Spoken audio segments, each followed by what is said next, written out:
Thanks for staying up later. Happy to have Kelsey Grammer, who, of course, is Frasier Crane on the long-running NBC series Cheers, with us tonight. Is it true that when you got this role, which is a couple of years into the show's history, you've been with it for 9 years, but I guess it had been on for a few before you came on, you'd never seen Cheers? Yes, that is true. Yeah. I was living in New York at the time, and it just wasn't my thing to watch primetime television. I was doing theater, and I was actually doing pretty well in theater at that time, and those hours from 7 o'clock to about midnight, just I never turned on the tube. Was it something you wanted to do, though? Did you immediately see the advantages? Primetime TV, it's already established as a hit series? Yeah. I've always had this weird kind of luck relationship, I guess, with the universe. I don't know. About a year before I started doing any television work, I did start to try to consciously watch it, thinking to myself, I think it's time. I was getting this feeling like it was time to move into the television thing. And a friend of mine, I was going through a divorce at that point, looked at me watching television. He said, you're going to do a TV show next, aren't you? And I said, I got a feeling I am. And then this thing came up. And, well, actually, the first thing that happened was the Kate and Allie show. And then about 6 months later, I got on Cheers. But, of course, it was only supposed to be for a short period of time. The idea was this psychiatrist, Frasier Crane, was going to drive a wedge between Sam and Diane. Yeah, pretty much of a plot point, for that season. I think it was a device to extend the season and keep some tension in their relationship, rather than what I believe they had done before at the end of the second year was pretty much write themselves into a corner in terms of Sam and Diane. Where do you go with this relationship? Suddenly they got 2 years of a show and they're stuck in this relationship. They didn't want it to be a relationship show. They wanted it to be a show about a bar. And so they hired this, they broke them up in the last show of that season, and then hired this guy to at least provide, a distraction. Before we get into some of the particulars, I don't want to forget, Mandy Patinkin recommended you for the role? How'd that happen? Not specifically. What he did was, we were rehearsing Sunday in the Park with George then, over at Playwrights Horizons. And it was a pretty tense rehearsal period, so I did a lot of cutting up, a lot of comic relief for the rehearsal process, like, chewing out the director, stuff like that, real funny stuff. Always works. Oh, yeah. Zany stuff. What a hoot. Mandy was having lunch with Gretchen Rennell, who was the casting director for Paramount at the Gulf and Western building at that time. And she asked if he knew of any leading men comedic types. And he said, well, Kelsey Grammer. I'm working with him right now. He's hysterical. So that's what brought me in. And then I went on tape. I remember wearing I had these bright yellow pants that had been kind of a real faux pas my mother gave me about years before. And I thought, okay, this guy's a psychiatrist, and Boston. So what the hell? Let's wear the golf pants and the and the blue blazer, right? The sort of wacky uniform of that ilk. Right. And white belt, white shoes, perhaps. That kind of thing. I think I had some white bucks on. Yeah. Yeah, the Kohan things. And I went on tape, and they did what they call it. It's a personality profile, which I dreaded this because I had to sit in front of a camera, and basically she was off camera, little video, which I call the rape of the face anyway. And we started to just talk to camera as she asked me questions about my life. So it was a little like doing this show, but... what sort of questions did she ask? Where I was from, what I was like, just... If you were a tree, what kind of tree would you be? Yeah, right, would I be, yeah. That kind of thing. And then they sent the tape out to L.A., and they looked at it, and then I flew out 3 consecutive weekends on Sunday evening, and then came back on Monday afternoon after reading Monday morning with, an hour of sleep. And they finally gave me the job. Shelley Long wasn't too keen on your character, right? Yeah. I've often thanked Shelley, actually, for my staying on the show, because she was so at odds with her own persona and the persona of her character. having to deal with this person, me, or Frasier. It wasn't really me. It was Frasier that she had the problem with. But I couldn't help taking it personally sometimes, you know, when she was talking about, oh, this is killing me. We've got to get him off the show. You know, I'm sitting in the room, and I thought, you know, you realize you're talking about my career here. This is my problem you're talking about. But she was totally oblivious to that idea. She just, I think Shelley was a little too close to her character to be able to separate. I mean, I hate to go out on a limb here, but, you know, reality from fantasy. So her objection was that she didn't think Diane would do this. Is that right? No, she knew that she didn't want to do it. As Diane or Shelley. Did she dislike you? I don't know. I can't, I really have any reading on that. She sort of tolerated working with me. But there was definitely some energy there that was negative during this time, which I think the producers and the creators kind of got off on secretly. They sort of liked, like, you know, bothering her a little bit. And it increased your resolve to stay with it and make it successful? Yeah. I found out stories of, like, when we do our first reading, there would be a couple of big laughs for Frasier in the script. And oddly enough, the next day, all of those lines would be out. And I started to think, I wonder why they changed that. That was really funny at the table. And then I found out later that Shelley used to go over there and say, well, he just can't say that. Just can't do it. And so that made me, you know, pluck up my resolve to just make things funny that weren't. And they started to write these, like, challenge jokes. They go, like, if this guy gets a laugh out of this, I'll win $100. You know?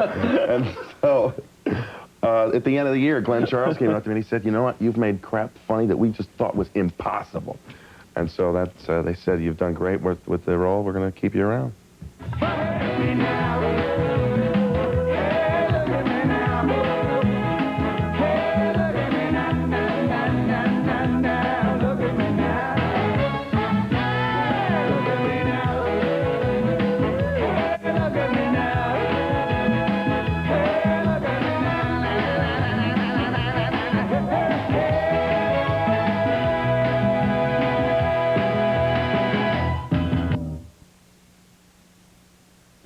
You know, it's interesting the way a show like that is done, and maybe you can explain some of it for the people out there who've seen hundreds of these shows but have never been there as they're put together. Mm-hmm. There was a time just before the 1986 World Series where we did a thing that ran in the pregame show from Fenway Park, and it was a natural, when you came out of the set, right. natural tie-in because Sam Malone, the former Red Sox relief pitcher, Red Sox were in the World Series. So I come in as myself interviewing Sam Malone about how he would pitch to the Mets lineup. And we shot this thing in front of the same audience 3 different times, just to give them options. Yeah. And they laughed in all the same places. Which I was worried, because I knew the material was good, because it's so well written, but I was worried when we got to the second or third time that they might not laugh, but they did. Yeah. There's a sort of understood thing that happens with every audience that comes in there, that they are an important participant in the final process, right? The final product. And so there's a willingness to remember. They tend to remember where they laughed, and they'll even sort of like, oh, you know, bump up the laugh a little bit if they thought it was really funnier than they reacted to it the first time. So they're very cooperative, and it's a real give and take between the audience, and that's really what makes the show come together in the end. That's the real glue for it, is it being in front of the audience. If you had to pick a couple of episodes that you've been involved in that you'd put in your time capsule, what episodes would they be? My very favorite is the one, Dinner at 8-ish, where Lilith and Frasier had just become postal queues, and they invite... They're living together. Yeah, right. So some tax census word, isn't it? Yeah. And people of opposite sex sharing cohabitating living quarters, something like that. And we invite them over as our dinner guests for our first dinner because they're the ones that got us together. And it turns into just a dreadful evening. We're all walking into the bathroom and disappearing and yelling and screaming. So that was my favorite. Last year, the one with my ex-wife that had been a secret skeleton in the closet for years that was a fun one. This year that's coming up is, I think, going to be pretty good, where Frasier and Lilith discover some troubles. No more hints than that? No, I can't. That's about it. Yeah, there was one, maybe I'm partial to it because I watched you film it, but you were doing a regular show in addition to the little bit that we filmed in October of '86, and the thing concluded, I guess it was for Thanksgiving, and the thing concluded with a wild food fight. Well, that was an actor's dream, but you never get to have a food fight, really. Yeah. You know, not full-blown like that. And so, no, everyone was looking forward to that. That's still a favorite show that we did. I was watching from the wings, and again, it was shot at least twice, maybe 3 times, so everybody had to clean up, they had to reset the table, and then you could perfect your technique for throwing squash at somebody. Right, then we got each other worse. Yeah, that was, yeah, the cleanup. I actually almost got sick to my stomach after the end of it, because it smelled like all that food together, just, oh, yay. But, yeah, that show was funny. Can you get into a rut doing a show like that? Well, this is something I hope to avoid. It's in terms of like typecasting, you mean? Well, that, or also just in terms of doing your job week in, week out. The show is successful, and so it's going to be well accepted. Even if you drop 10, 20% beneath your own standard, there's a momentum there that's going to sustain it anyway because people are comfortable with it and like it. Yeah, you can start to coast a bit. Yeah. Yeah, I think we've all fallen victim to that once in a while.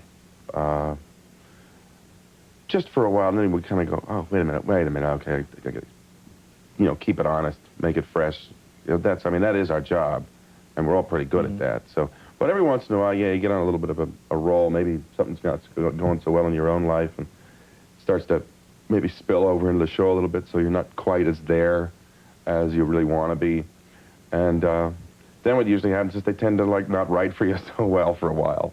And then you go, hey, wait a minute, where's my story? So these guys, the writers, producers, they're real in tune with it, yeah. And so they just, you know, let you go for a bit, you know, and then, if it gets really, actually, no, but everybody's been through like a little bit of a rut thing once in a while, but not extreme. So a little bit like a manager who knows if the right-hander has it today or not, and how many innings he can give them. How much they can give them, yeah. Can you get rusty in your other work? You're doing a series, and you were a successful Shakespearean actor. I imagine you want to go back to the stage at some point. Can you get rusty? Oh, absolutely. I had this experience this summer, actually. I hadn't done a play for 6 years.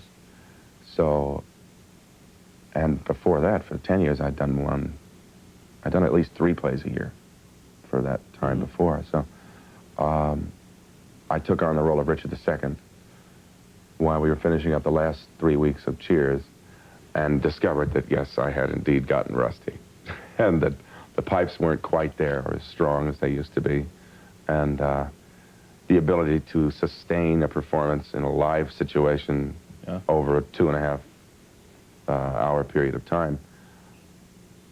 I mean, it came back because it's good equipment, but it had definitely not been used so well. Grace! We will not go to you, but to command.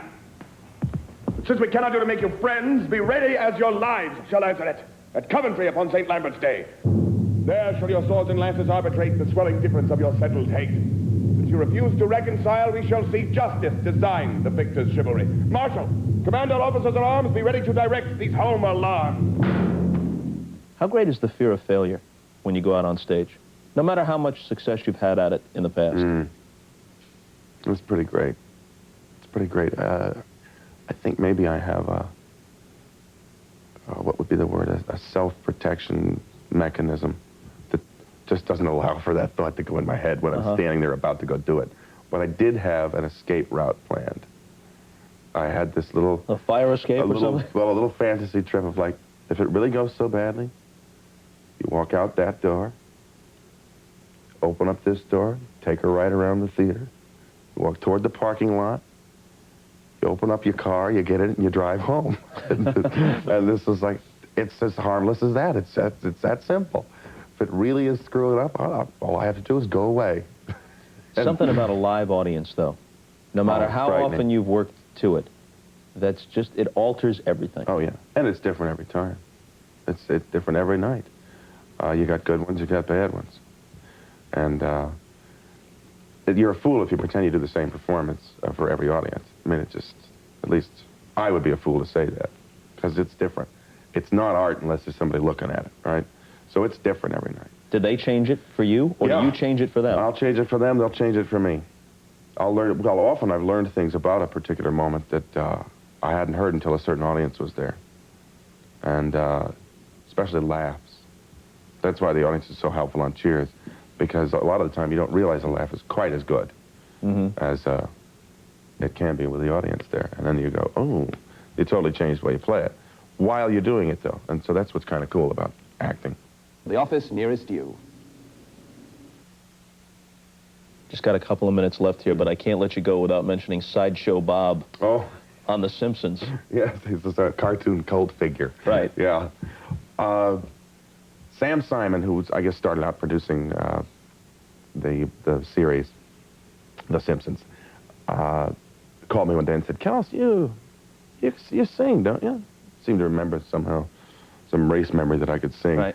And they had this idea for this guy who was quiet the whole time, who suddenly ended up taking over because he sets up Krusty the Clown, busts him, and he takes over the children's show, and he wants it to be a highbrow and sort of sophisticated Cole Porter kind of guy. And so I took as my example for this man, Ellis Rabb, an old famous director and producer and actor at the APA Theater in the 60s, as my type for him, and went in and sang this Cole Porter tune. It was, every time we say goodbye, I cry a little. Great song. And it went real well, and then after the first show aired, letters came in saying, you know, free Sideshow Bob and stuff like that. And a friend of mine sent me a picture from Indiana where they'd painted a big Sideshow Bob thing behind bars and said free Sideshow Bob across it. So it became a very popular character in a matter of moments. But, and of course, Bart hates Sideshow Bob because Bart, Sideshow Bob wants to marry his aunt for her dough, right? Bart's onto him. Yeah, well, that happened this time, right? That was the second one. We've got another one coming up. I don't know what it's going to be like. So it seems like he comes in once a year for his, like, you know, he gets out of jail for a little while and then gets back in, planning some new heinous crime. Your new bride has been watching from the wings. Congratulations on your marriage. Thank you very much. Thank you. Good to see you again. Likewise, Bob. Kelsey Grammer of Cheers, of course, and we're gone. See you later.